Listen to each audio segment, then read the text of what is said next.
Mute है। आप mute है। आप सभी को मेरा आत्मबंधन।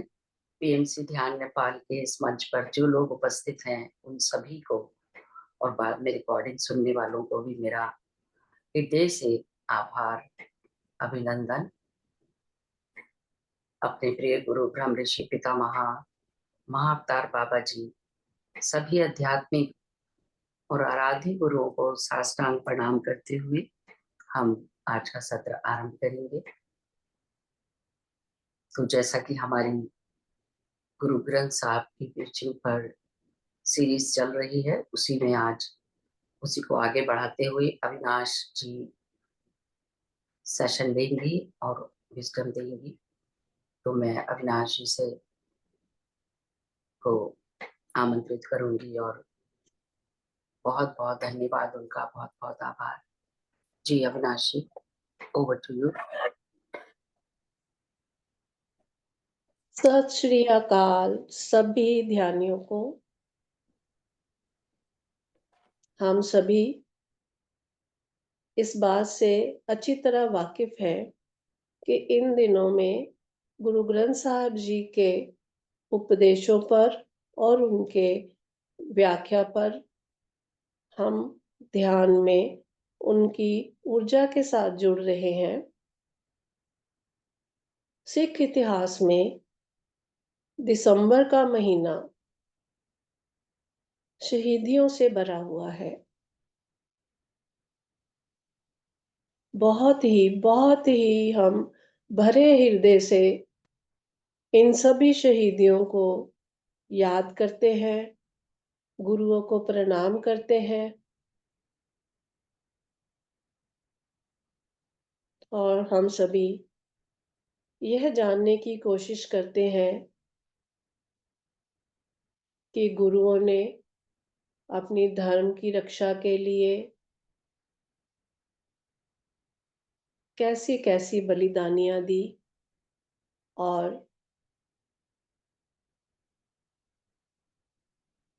अपने धर्म का पालन करते हुए अपने परिवारों की शहीदियां बर्दाश्त करी।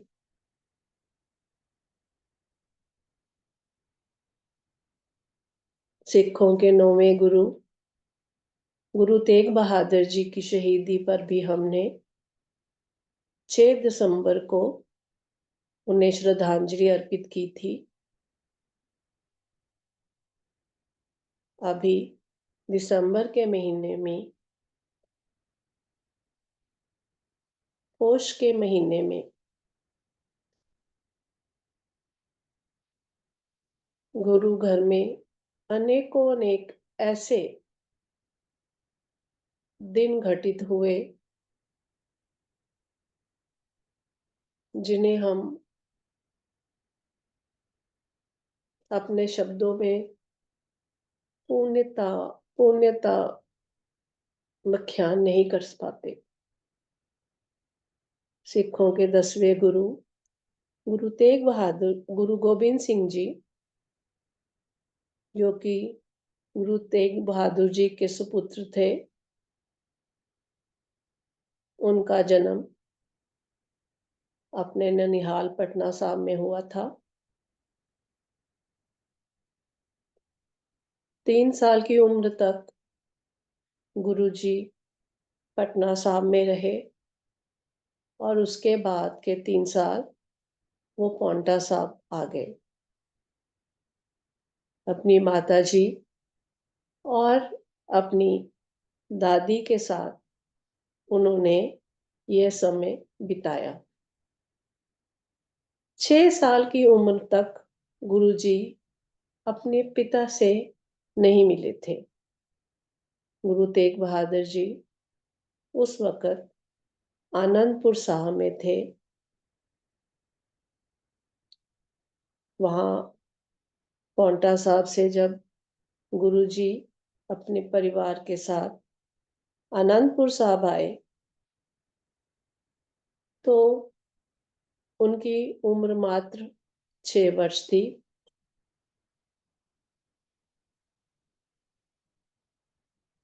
पिता का सानिध्य पाकर गुरुजी ने उनसे बहुत शिक्षा प्राप्त की। पर बहुत ही छोटी उम्र में, अभी उनकी उम्र 9 साल ही थी, जब गुरु तेग बहादुर जी ने धर्म की रक्षा के लिए, हिंदू धर्म की रक्षा के लिए, उनका जनेऊ बचाने के लिए अपना आप वार दिया। गुरुजी आनंदपुर साहब में लगभग 29 साल तक रहे। अपने इस जीवन काल में उन्होंने 14 लड़ाइयां लड़ी। उस वक़्त मुगल साम्राज्य था और वह अपने धर्म का विस्तार करने के लिए दूसरे धर्मों पर अनेकों अनेक कष्ट ढाते रहते थे। इसी प्रकार गुरुजी देश और अपने लोगों की रक्षा के लिए ये लड़ाइयां लड़ते रहे। पहले गुरुओं ने शस्त्र नहीं उठाए थे, लेकिन जब गुरु तेग बहादुर जी की शहीदी हुई, तो उसके बाद गुरुजी ने यह विचारा कि हमें अपने आप के लिए, अपने आप की रक्षा के लिए, अपने धर्म की रक्षा के लिए शस्त्रों को धारण करना होगा, और इस विषय से उन्होंने शस्त्र विद्या हासिल की। गुरुजी के दरबार में 52 कवि थे, जो कि अलग अलग धर्मों से थे, और वे सभी उस परम पिता परमात्मा की उस्तति के ही गीत गाया करते थे।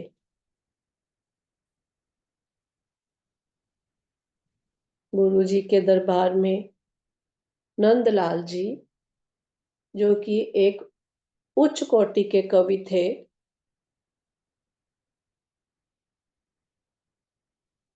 वह मुगल साम्राज्य के नवाब उस्ताद शाह जी के भी उस्ताद थे।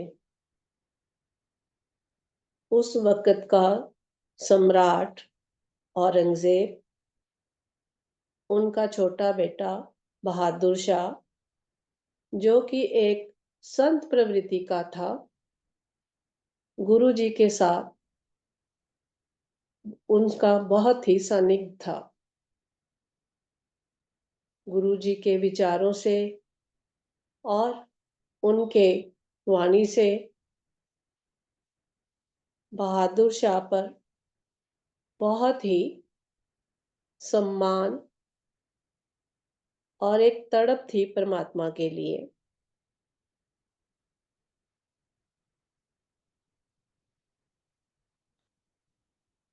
यह बात आज से लगभग 320 साल पहले की है। 10वें गुरु गुरु गोबिंद सिंह जी के 4 पुत्र थे।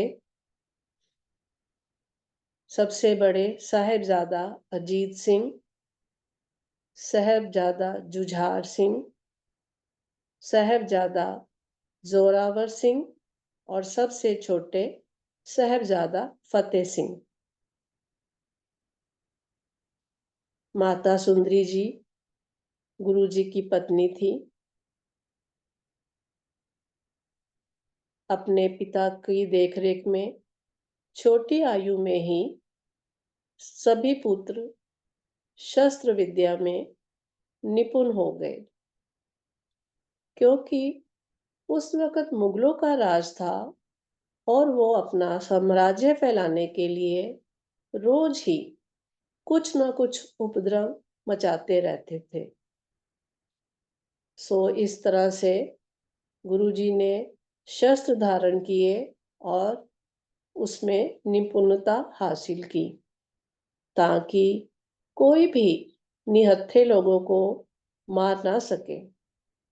और इस दौरान उन्होंने अपने अनेकों सिखों को भी शस्त्र विद्या में निपुण करवाया। बानी तो उन्हें विरासत में ही मिली थी। सन 1700 में पहाड़ी राजाओं ने तारागढ़ किले पर हमला किया। उस समय साहबजादा अजीत सिंह जी की उम्र केवल 13 वर्ष थी।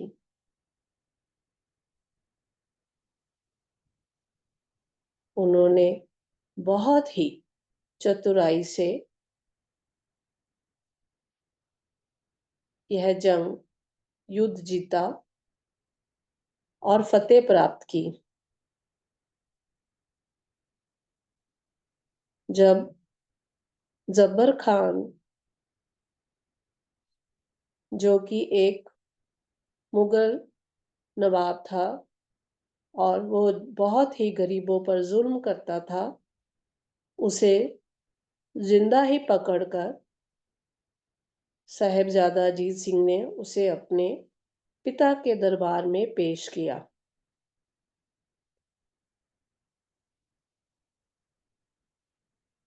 निडरता और बल उन्हें अपने पिता से खून में ही मिला था। इसी तरह तीनों छोटे साहबजादे उस समय अपनी दादी माता गुजरी जी की देखरेख में बड़े हो रहे थे, क्योंकि उनकी माता शारीरिक कमजोरी की वजह से और कुछ खराब तबीयत रह कारण जल्दी ही ज्योति ज्योत समा गई। दादी पोतों की प्यार और उनका संबंध तो जग जाहिर है। सन 1699 की वैसाखी के दिन माताजी की देखरेख में गुरुजी ने 5 सिख चुनकर उन्हें अमृत पान कराकर खालसा पंथ की स्थापना की थी। फिर उन्हीं 5 प्यारों से गुरुजी ने स्वयं अमृत पान किया और अपने बेटों को भी अमृत पान कराकर सिख सजाया। माता गुजरी जी गुरु गोबिंद सिंह जी की माता है और 9वें गुरु तेग बहादुर जी की धर्म पत्नी। औरंगजेब की धार्मिक कट्टरता के कारण गुरुजी छोटी उम्र में ही काफी मुसीबतों का सामना कर रहे थे। गुरुजी की बढ़ती प्रतिष्ठा देखकर पहाड़ी राजा भी उनसे जलने लगे और गुरुजी को नीचा दिखाने के लिए औरंगजेब से जा मिले। अब उनका यही मकसद था कि किसी तरह गुरुजी को पकड़कर औरंगजेब के सामने खड़ा करे ताकि औरंगजेब उन्हें जेल में बंद कर दे या कत्ल करवा दे। तब उन सब ने मिलकर गुरुजी का किला आनंद साहिब को घेर लिया।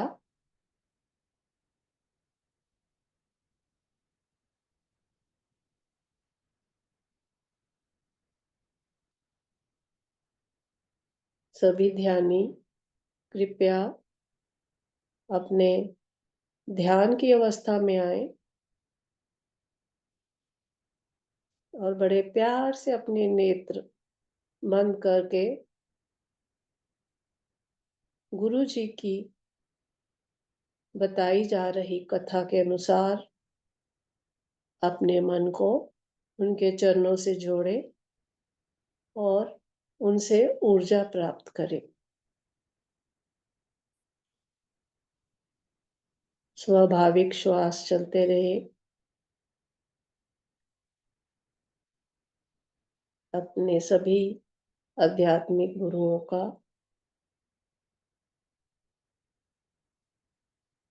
आप आमंत्रित करें और उनसे ऊर्जा प्राप्त करने के लिए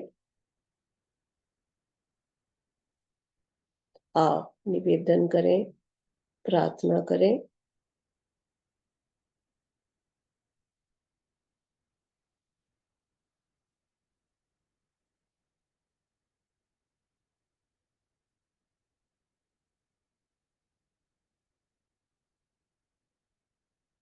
आनंदपुर साहब की घेराबंदी लगभग 7 महीने तक चली।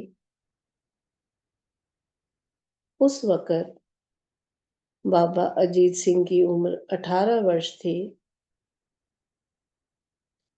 7 महीने तक किले में बंद रहने के कारण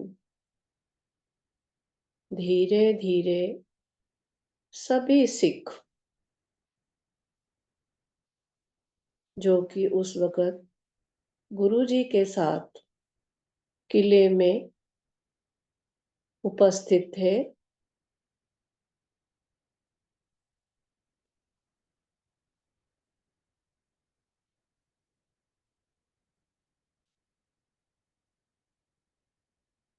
मुगलों ने घेराबंदी के दौरान किले के अंदर जाने वाला राशन, पानी सभी कुछ बंद कर दिया। जितना भी राशन अंदर था धीरे धीरे सभी खत्म होने लगा।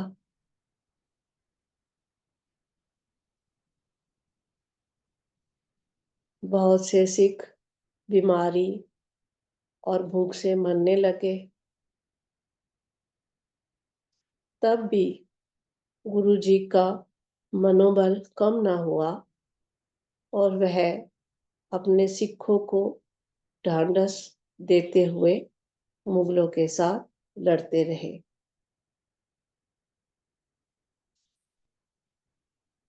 रोज एक जत्था गुरुजी बाहर भेजते किले के और उनका युद्ध मुगलों से होता।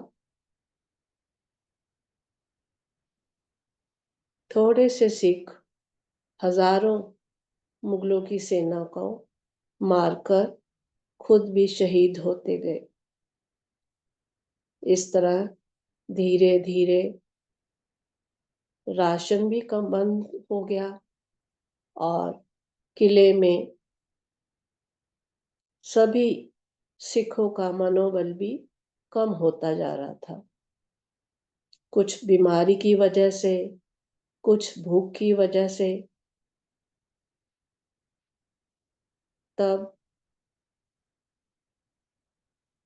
5 प्यारे उन्होंने यह एक मत पारित किया और गुरु जी से विचार विमर्श करके गुरु जी से एक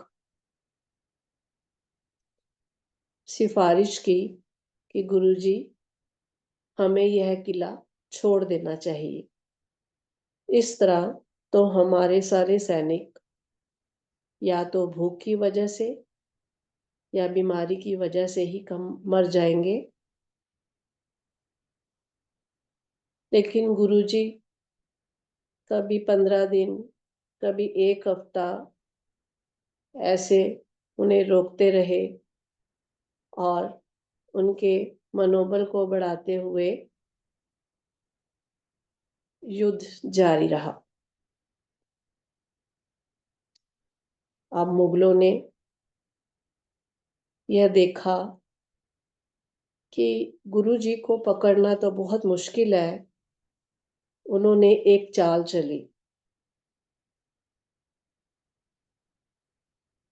उन्होंने कुरान शरीफ को के ऊपर एक पत्र लिखकर गुरुजी की तरफ पैगाम भेजा कि आप अपने सैनिकों के साथ आनंदपुर साहब का किला छोड़कर चले जाएं।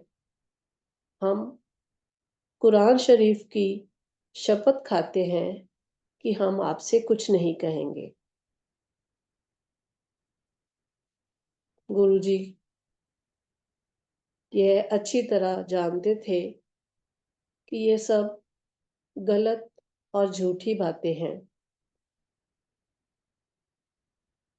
जो पहाड़ी राजा मुगलों के साथ मिल गए थे, उन्होंने भी अपने जनेऊ उतारकर और उन्हें भी कुरान शरीफ के साथ भिजवाया कि हम सभी भी आपसे यह वादा करते हैं कि आप चुपचाप यह किला छोड़कर चले जाएं। जब सब कुछ ठीक हो जाएगा तब आप किले में वापस आ जाइएगा। गुरुजी को उन पर बिल्कुल भी विश्वास नहीं था, पर अपने सिखों की हालत को देखते हुए उन्होंने 22 दिसंबर 1704 ईस्वी को किला छोड़ दिया। रात के अंधेरे में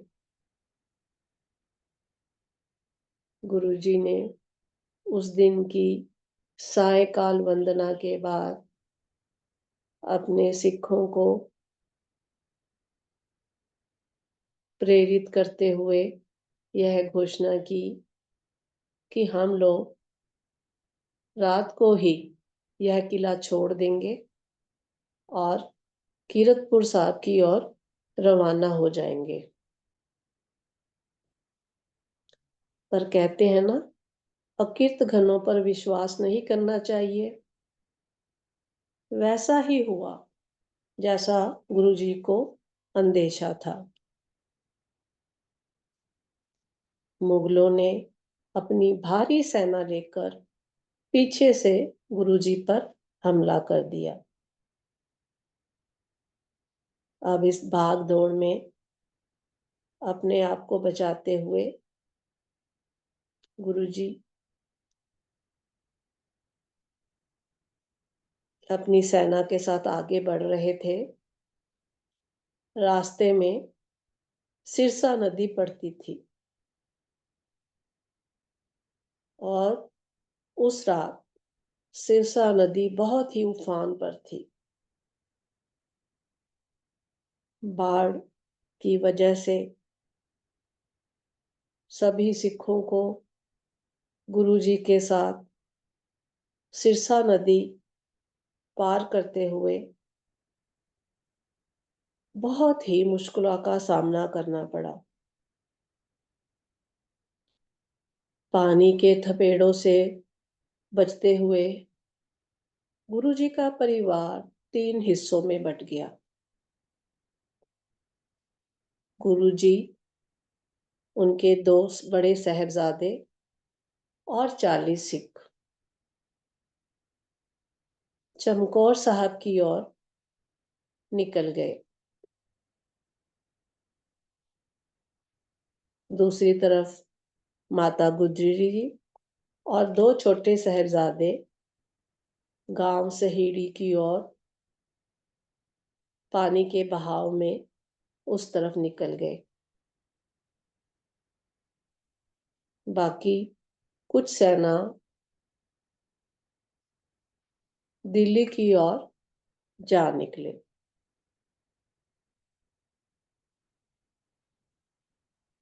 गुरुजी ने साहबजादों और सिखों के साथ चमकौर की एक कच्ची हवेली में शरण ली। कई दिनों के भूखे प्यासे सिख और बच्चे थे।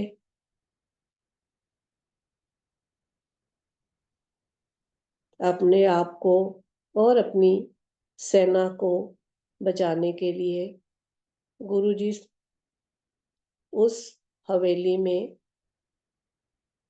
जा बैठे,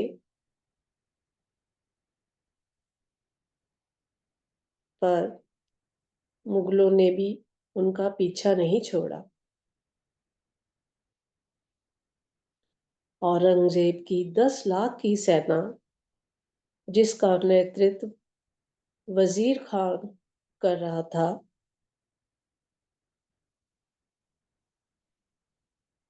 उन्होंने आकर चमकौर गढ़ी में घेराबंदी कर ली।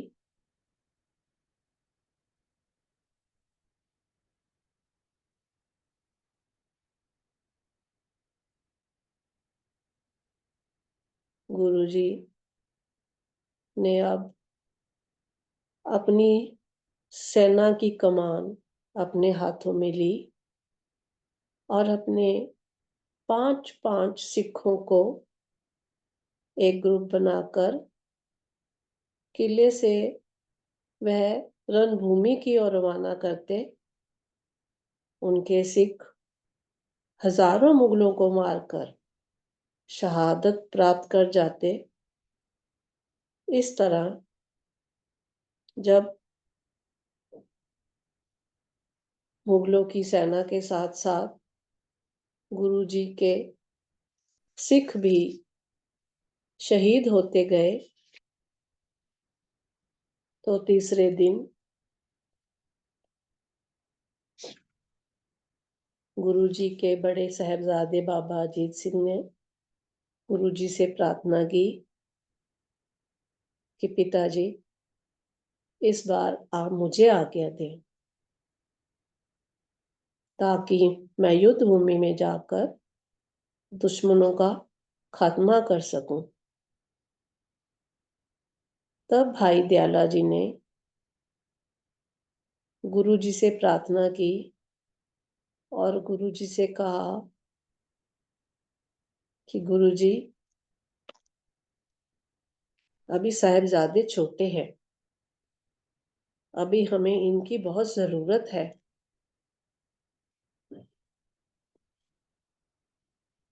मैं आपसे प्रार्थना करता हूं कि आप अपने पुत्रों को लेकर यह हवेली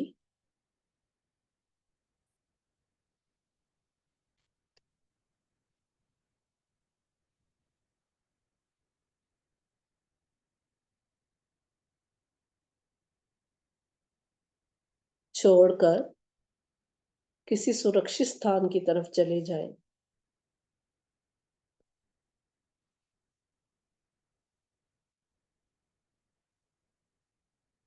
तब गुरुजी ने बड़े प्यार से भाई दयाला को अपने गले लगाते हुए कहा कि तुम सभी भी मेरे ही पुत्र हो, सिर्फ मेरे बेटे ही नहीं हैं, आप सब भी मेरे बच्चे हो। यह वचन सुनकर सिखों में तो जैसे फिर से जोश बढ़ गया। आज्ञा पाकर बाबा अजीत सिंह रणभूमि में मुगलों से टाकरा लेने के लिए तैयार होने लगे। गुरुजी ने स्वयं अपने हाथों से उन्हें तैयार किया, उन्हें शस्त्रों से सुसज्जित किया और रणभूमि में रवाना किया।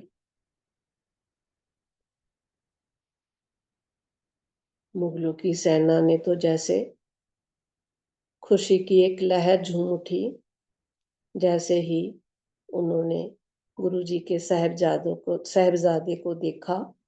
उन्होंने चारों तरफ से बाबा अजीत सिंह को घेर लिया और वार करने लगे। बाबा अजीत सिंह भी शस्त्रों की विद्या से काफी जानकार थे। उन्होंने अपनी बाणों की ऐसी वर्षा की कि मुगलों के हजारों सैनिक धराशायी कर दिए।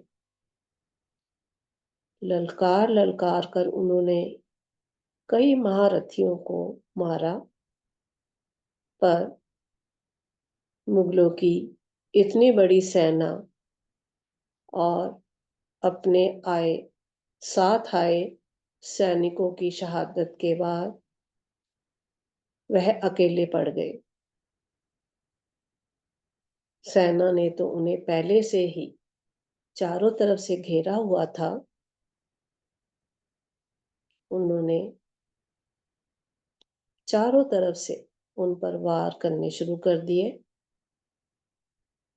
अपने आप को बचाते हुए और सेना के साथ बड़ी ही वीरता से लड़ते हुए आखिर वह शहादत को प्राप्त हुए। किले की छत से गुरुजी और उनका छोटा बेटा जुझार सिंह अपने बड़े भाई को रण में लड़ते हुए देख रहे थे। जैसे ही बाबा अजीत सिंह धरती पर गिरे, तब उन्होंने जोर से जयकारा लगाया, जो बोले सो निहाल, सत श्री अकाल। बहादुरी से अपने बड़े भाई को लड़ते देख छोटे साहिबजादे ने भी अपने पिता से रणभूमि में जाने की इजाजत मांगी। 13 वर्ष की उम्र में अपने बच्चे को रणभूमि में भेजने के लिए गुरुजी ने 1 मिनट के लिए भी विचार विमर्श नहीं किया। अपने सिखों के बार बार मना करने पर भी गुरुजी ने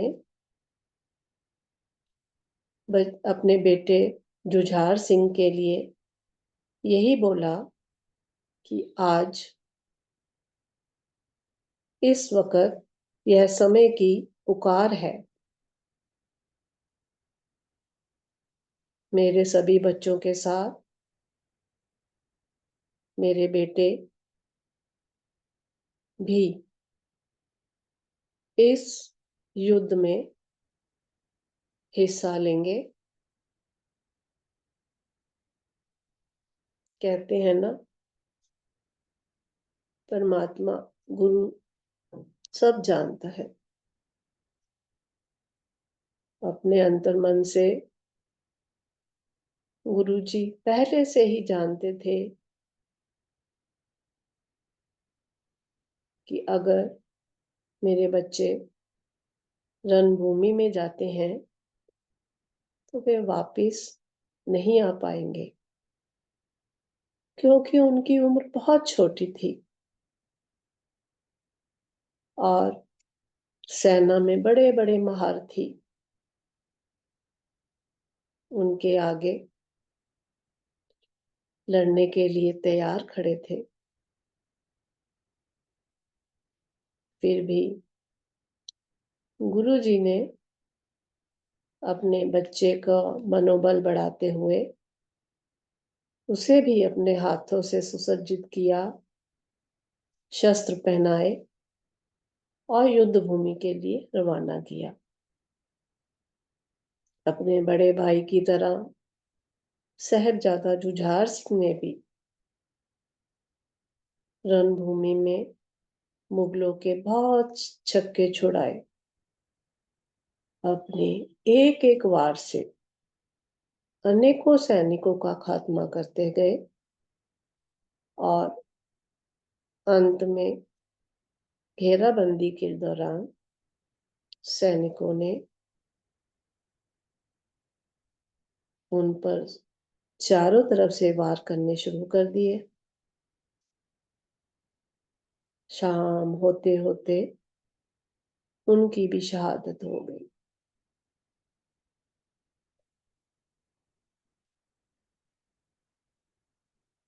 गुरुजी किले से अपने बेटे की बहादुरी से लड़ाई करते हुए देख रहे थे। उनकी शहादत देखकर भी उनकी आंख नम ना हुई। इस तरह युद्ध करते करते जब सिर्फ 10 सिख रह गए तो उन्होंने गुरुजी से प्रार्थना की कि गुरुजी, अब हालात ठीक नहीं है। अब आपको चमकौर का किला छोड़ देना चाहिए, क्योंकि अभी अनेकों सिखों की अगुवाई के लिए आपकी जरूरत है। गुरुजी के मना करने पर 5 प्यारों ने मिलकर गुरुजी को हुक्म दिया कि आप यह किला छोड़ दें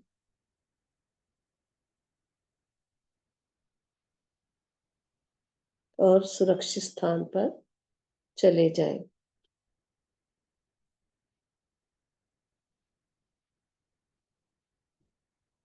आप गुरु आपे गुरचेला के वाक्य अनुसार गुरुजी ने 5 प्यारों की हुक्म की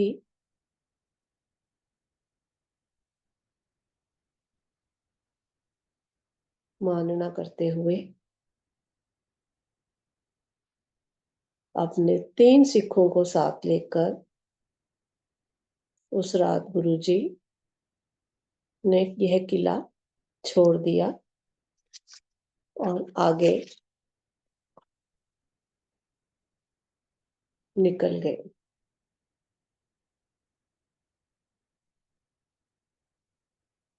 बाकी बचे 7 सिखों ने भी डट कर मुकाबला किया, पर मुगलों की इतनी बड़ी सेना के आगे सिर्फ 7 सिख कुछ ही समय टिक पाए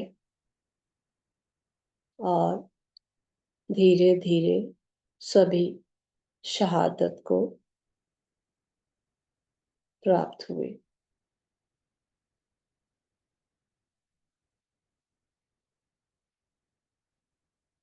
जिस जगह पे चमकौर में यह लड़ाई हुई थी और जहां गुरुजी के साहिबजादे शहीद हुए थे, उस जगह अब गुरुद्वारा कतलगढ़ साहिब आज भी सुशोभित है।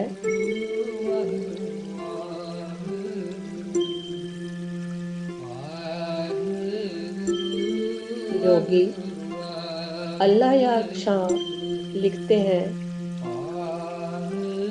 कि बस एक हिंद में तीर्थ है यात्रा के लिए, हटाए बाप ने बच्चे जहां खुदा के लिए। अर्थात हिंदुस्तान में यात्रा करने के लिए एक ऐसा पवित्र स्थान है चमकौर साहिब, जहां पिता ने अपने 2 बेटे कुर्बान कर दिए धर्म की रक्षा के लिए।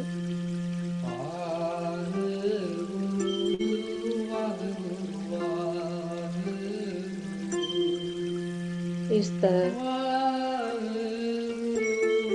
गुरुजी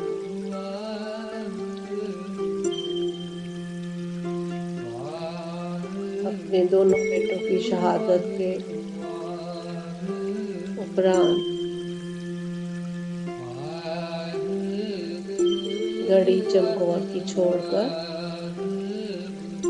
आगे की तरफ निकल पड़े।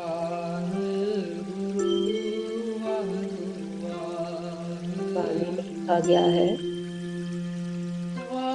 जिस दुनिया सेव कमाइए ता दरगह दर्शन पाइए।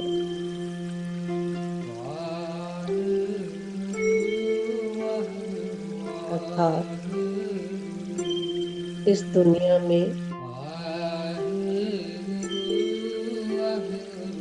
वही उसी इंसान ने तीरथ हासिल की है, अपना नाम कमाया है,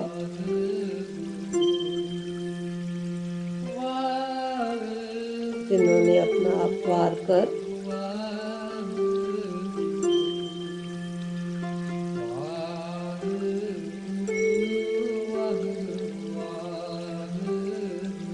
अपने धर्म की रक्षा की। ऐसे ही शहीद उस परमात्मा की दरगाह में परवान हो।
जिस धर्म की रक्षा के लिए सिखों के नौवें गुरु गुरु तेग बहादुर जी ने कश्मीरी पंडितों की, तिलक व जंजू की रक्षा के लिए अपनी शहादत दी, उन्हीं तिलक जंजू से सुसज्जित पहाड़ी राजाओं ने ईर्ष्यावश मुगलों का साथ दिया और झूठी कस्में खाकर गुरु को आनंदपुर साहब का किला छोड़ने पर विवश किया।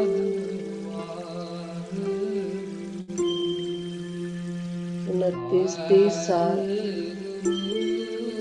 जहां गुरुजी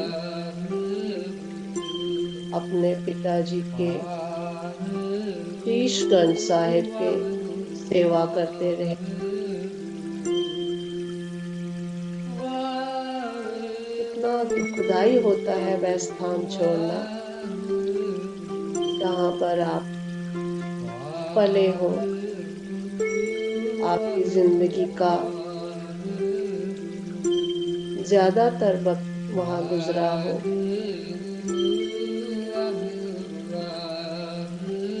गुरु जानते थे कि अगर एक बार हम इस किले से बाहर चले गए तो यहाँ वापिस आना बहुत मुश्किल है, लेकिन धर्म की रक्षा की खातिर उन्होंने यह किला छोड़ने का विचार पक्का किया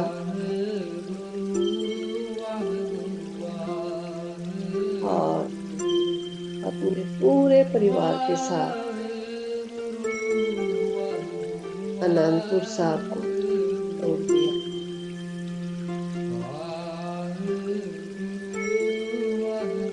घर से निकलते ही सारा परिवार तितर बितर हो गया। आज हमने गुरुजी के बड़े साहिबजादों की शहीदी के बारे में विचार किया।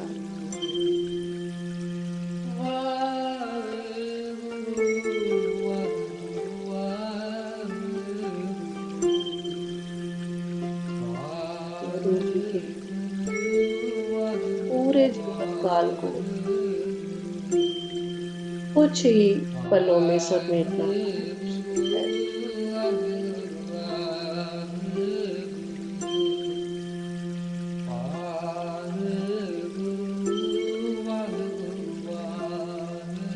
एक छोटा सा प्रयास गुरु जी को अपनी श्रद्धांजलि अर्पित करने के लिए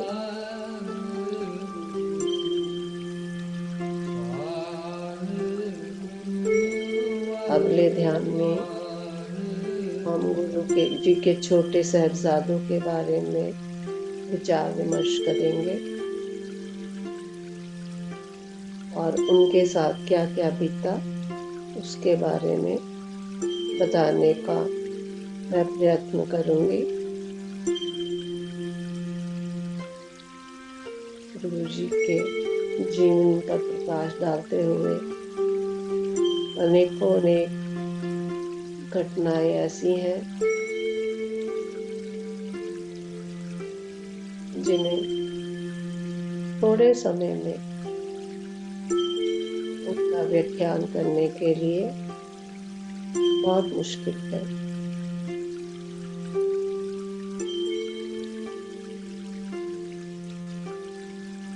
अपने मन को उनके चरणों में अर्पित कीजिए, नतमस्तक होइए।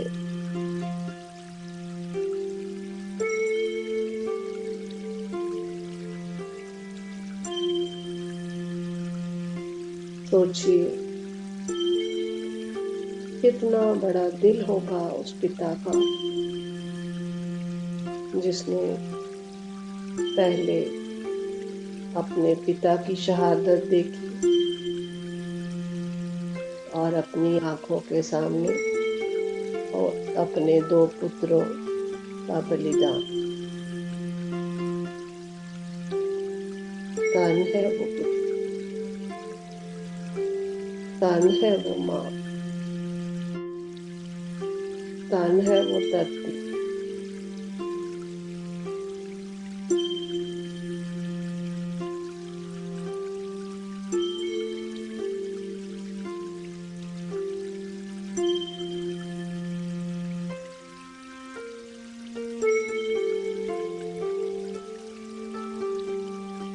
उनकी जीवनी पर प्रकाश डालते हुए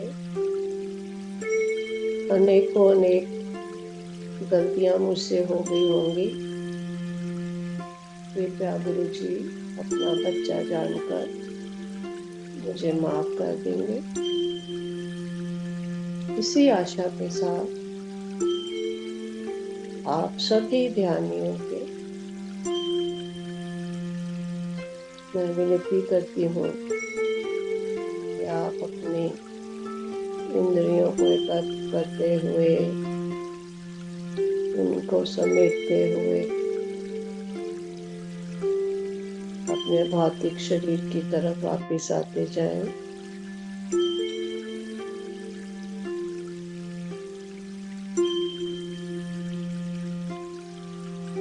अपने आध्यात्मिक गुरुओं को नमस्कार करते हुए उनसे विदाई लें। धीरे धीरे अपने हाथों की उंगलियों को ढीला करते हुए अपने हाथों को कटोरी नुमा शेप में अपनी आंखों पर रखें।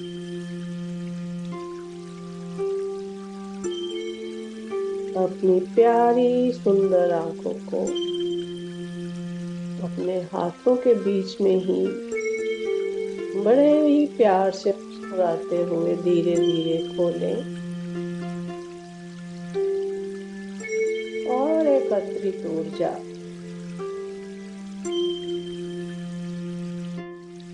तो बड़े ही प्यार से अपने बॉडी पार्ट्स पर रब करें।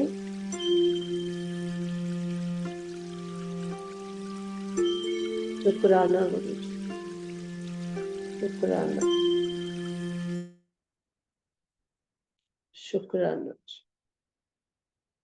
आप सभी ध्यानियों का, संतोष जी का, जिन्होंने मुझे यह मौका दिया कि मैं गुरु जी के जीवन पर थोड़ा सा प्रकाश डाल पाई।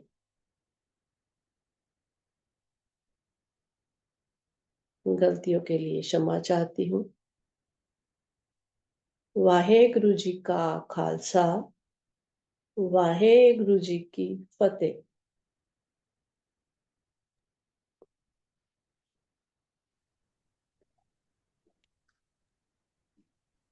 बहुत बहुत धन्यवाद, बहुत बहुत धन्यवाद अविनाश जी। बहुत थैंक यू खूबसूरती अविनाश से जी। आपने जी, थैंक यू अविनाश जी। कहने को तो इतना है कि मतलब थैंक यू। बोल नहीं पाते, इतना गुरुओं ने इतना बलिदान। गहरा ज्ञान और मतलब सुन के आज भी मतलब रोंगटे कांपती खड़े होते है हैं। रूह कि कैसे उन्होंने कितनी जबरदस्त कुर्बानियां दी है। जी, ये मन थैंक यू भर अविनाश जाता जी। है बिल्कुल। दिसंबर 21 दिसंबर से 28 दिसंबर तक सिख धर्म में ये सबसे दुखदाई दिन है। बिल्कुल बिल्कुल। एक ऐसे व्यक्ति ने जिसे अपने पिता की शहादत, पुत्रों की शहादत, अपनी माता की शहादत, ये सभी जो दुख थे वो सहे। बिल्कुल बिल्कुल। धर्म को बचाने के लिए, देश को सिर्फ एक बचाने के धर्म को लिए। और बचा। सिर्फ अपने, हाँ, ये नहीं कि अपना कोई धर्म है ना, अपने अपना कुछ नहीं है उसमें। बहुत सुंदर, ऐसे थोड़ी सिख धर्म को इतनी मान्यता और इतना रिस्पेक्ट दी जाती है। Thank you Avinash ji, thank you so much. Thank you आप सभी अविनाश का, जी। Thank you. थैंक वही यू, बेशक इतना सब बोलने के बताया लिए। आपने। बहुत बहुत ही अच्छा सुंदर, लग रहा बहुत है ही कि सुंदर। हम उस ज्ञान से वाकफ हुए। जी जी हाँ, इनके जो छोटे साहिबजादे हैं उनकी मैं नेक्स्ट क्लास में बताऊँ। जी जी जी। नमस्कार रोशन जी। नमस्कार जी, जी सर। नमस्कार। Thank you.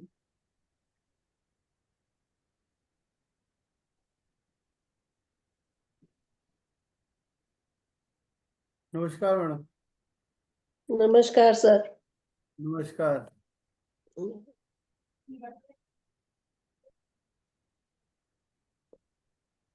बताइए। बस ऐसे ही आ गया था मैंने कहा क्लास, तो मैंने कहा देखे क्या। आज जी सिख गुरुओं की शहीदी के बारे में था सर। हाँ, बहुत अच्छा लगा मेरे को भी सुनना। मैं वही सुन रहा था मैं काफी देर से, और उसी में ध्यान में चला गया था थैंक यू। करते करते। जी जी। थैंक यू सर ज्वाइन करने के थैंक लिए। You sir. मैं भी यहाँ पे थैंक यू। सरदारों के घर में ही आया हूँ। अच्छा, तो काशीपुर आइए में। तो वो थोड़ी देर पहले क्या कहते, कल हमने इंटरनेशनल वो किया था, आज एक यहाँ पे मेडिटेशन की क्लास अभी भी खत्म करके बस आया हुआ था। तो मैंने कहा एकदम इसको लगाया तो देखा तो गुरुवाणी वो चल रहा है वो। मैंने कहा चलो बैठ जाते हैं। जी जी। थोड़ा बताइए। सत श्री अकाल जी। अविनाश जी, इसका लिंक भेज सत श्री दीजिएगा जो अकाल लाइव जी। सत श्री अकाल या जी। म्यूजिक है। बड़ा वधिया अविनाश कराया। जी, हाँ जी। जी आपने बड़ा भी वधिया सुना। ਦੱਸਿਆ ਤੁਸੀਂ, ਮੈਂ ਵੀ ਸੁਣਦੀ ਸੀਗੀ। हेलो अविनाश जी, हाँ जी। इसका म्यूजिक है ना, इसका लिंक भेज दीजिएगा, होगा तो। हाँ वाहिगुरु जी जी का। है, संतोष जी के पास है, हाँ उनसे मैं बोल। हाँ जी। हाँ। ये रिकॉर्डिंग है मैडम, ये रिकॉर्डिंग आप दोबारा आप चालू कर सकते हैं, देख सकते हैं। जी जी। जी सारी रिकॉर्डिंग्स सर हमारी पूरी सीरीज है, ये 6-7 हो चुके हैं। शुरू हाँ से जी। चल रहा है पूरा, गुरु नानक बर्थडे से शुरू हुआ है। ओके। जी अभी और 2-3 इसमें चलेंगे। इस हफ्ते, इस महीने पूरे चलेंगे दिसंबर में। ओके। से कमलजीत भी जुड़ने वाली हैं, और हम्म गुरपिंदर जी चंडीगढ़ से जुड़ती हैं। तो पूरा हम्म। ज्ञान ले रहे हैं हम लोग। सभी बहुत भाग्यशाली हैं बिल्कुल बिल्कुल जो बिल्कुल। एक पूरा, जैसे पत्री जी ने कहा कि सब गुरुओं को सुनो, बिल्कुल बिल्कुल। तो हम सब लोग वही उसी राह पर हैं। जी बहुत बढ़िया मैडम, बहुत आपका तो जब मैं कईयों को बोलता हूँ कि सुबह से लेके शाम तक जो है नेशनल इंटरनेशनल हमारी प्रिंसिपल है।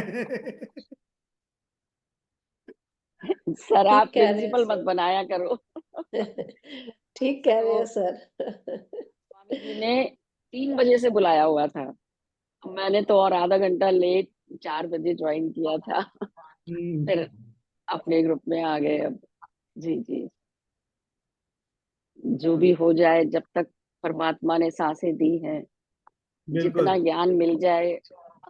बिल्कुल करवाने बिल्कुल। वाला बहुत भी बढ़िया। वही है जी, और ये वही पूरा कुछ नहीं करवाने सुंदर वाला मिला। है। मिलना भी बहुत करवाने वाला भी वही बात है। है। हम्म। ये तो अथाह समुद्र है, हम कितना ले पाते हैं। बिल्कुल बिल्कुल सही बात। जी तो हम तनुजा लोग जी अनम्यूट कर लीजिए। आईटी पे 9 बजे का भी क्लास रखते हैं, आप लोग भी जी। आया करें, इसी यही सेम आईडी है। हाँ जी हाँ जी। आपकी तो रिकॉर्डिंग्स तो रोज देख लेते हैं। अच्छा। थैंक हाँ यू। जी। जी, क्योंकि सभी का मैंने देखा है कि समय का बड़ा मुश्किल हो जाता है। जैसे मैं आजकल डॉक्टर जैन के साथ भी जुड़ी हूँ, लेकिन लाइव नहीं कर पाती मैं, रिकॉर्डिंग ही सुनती हूँ, सुनती रोज है जरूर। हाँ उनके बिल्कुल मैसेज मेरे पास आते रहते हैं, रोज ही मैसेज आ रहे हैं आजकल। मैं उनको उसमें बोल देती हूँ कि भाई मैं रिकॉर्डिंग रोज आपकी सुन रही हूँ। कहते हैं और जोड़ो लोगों को, जिन्हें आप प्यार करते हो, उनको इस अद्वैत ज्ञान के साथ जोड़ो। और वो, बिल्कुल। जैसा कि मैंने आप लोगों को बताया भी था कि वो हैदराबाद में 22 और 23 को उनका सेशन है, और हाँ जी 24-25 को कॉस्मिक वैली में है। तो वो जा रहे हैं वहां पर भी। तो वो पत्री जी के साथ 99 से जुड़े हुए हैं, हाँ जी 97 या 99 से। जी जी जी। तो हमें तो जो तो भी ज्ञान दे रहा है बस उसके साथ ही हम लग लेते हैं। जी जी। हम लोग का भी यही है कि हम मतलब ज्ञान तो नहीं होता इतना, लेकिन बिल्कुल इनर सेल्फ में मतलब अंदर कैसे लेके जाना है उसका रास्ता मुझे मालूम है, पर उसी जी में बहुत उसमें बढ़िया। जाते हैं और उसमें ही डूब के जी वो सर। जी जी सर। बाकी ज्ञान कुछ नहीं होता हमारे पास, उसको जी, लेकिन अंदर। उस रास्ते पर हम बढ़ रहे हैं। उनका भी यही कहना है, डॉक्टर जैन हम्म, का, कि ध्यान से जब आप आगे बढ़ते चले जाते हैं, उसके बाद अद्वैत ज्ञान से जुड़ो। That is the ultimate. अद्वैत ज्ञान जो है वो, बिल्कुल जी जी, वो अल्टीमेट है। आप एक इस कदम बढ़ाएंगे ना, यूनिवर्स आगे से 10 कदम बढ़ के आएगा। बस कोशिश बिल्कुल पहला बिल्कुल कदम लेने की है बस। बिल्कुल पहला स्टेप, पहला कदम, पहला स्टेप वो वही है। कोशिश तो हम ही करेंगे ना। हाँ जी। बिल्कुल। जी जी जी।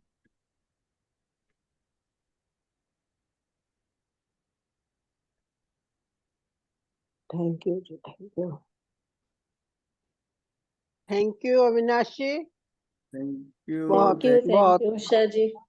बहुत बहुत पीसफुल, और क्या कहूँ इसे, क्या शब्द कहूँ, पर बहुत अच्छा जी, बहुत शब्दों के अच्छा। जाल में ना शुक्रिया फंसे, बस अपने अपने हाँ उसमें बस, सुंदर दिल से लगा। हाँ क्रेडिट बस बहुत बस। बढ़िया। हम्म।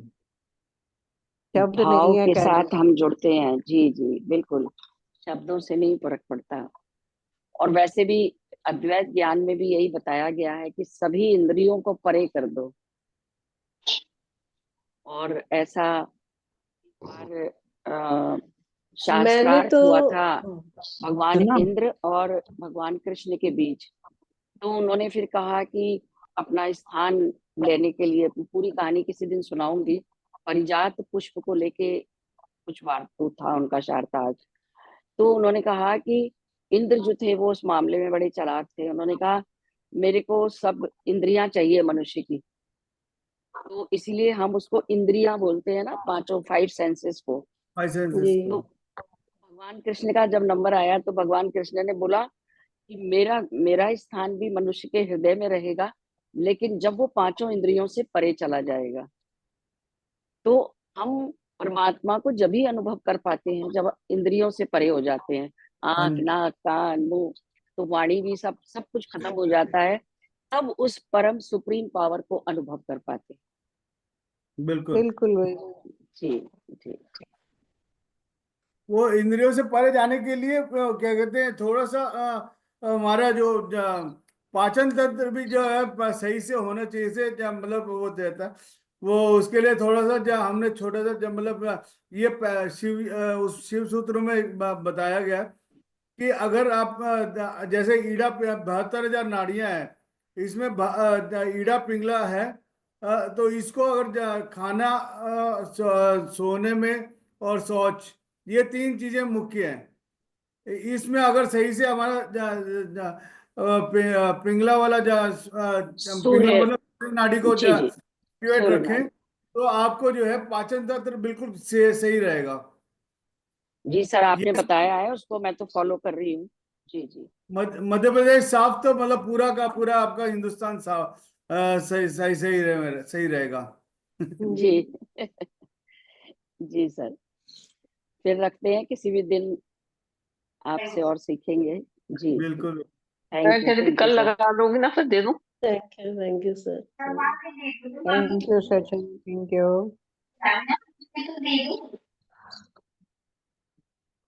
तो ठीक है, फिर आज हम यहीं अपना समापन करेंगे। Thank you madam. Thank you जी, thank you. Thank thank you. You ma'am, thank you, love you ma'am, love you.